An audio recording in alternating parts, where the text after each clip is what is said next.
Maswerteng hapon po mga ka-STL. Narito na po ang resulta ng STL Bulacan para sa araw na to, second row, November 6, 2025. Araw ng Webes. Naway ang mga natayaan niyo po mga numero kanina ay manalo nawa ngayong hapong ito, 4 PM. Kaya't kunin niyo na po ang inyong mga ticket. Narito na po ang resulta. Ang mga numerong nanalo sa STL Bulacan ngayong hapong ito, November 6, 2025.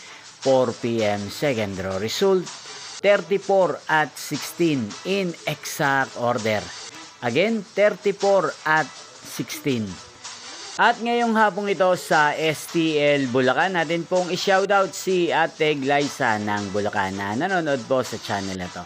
Shoutout po sa inyo Ate Glyza, sana po ay nasa maayos kayong kalagayan. At sa lahat po ng mga taga Bulacan, shoutout po sa inyo. Inyo pong napanood ang resulta ng STL Bulacan. Magkita-kita pong muli tayo mamayang 8 PM. Thank you for watching.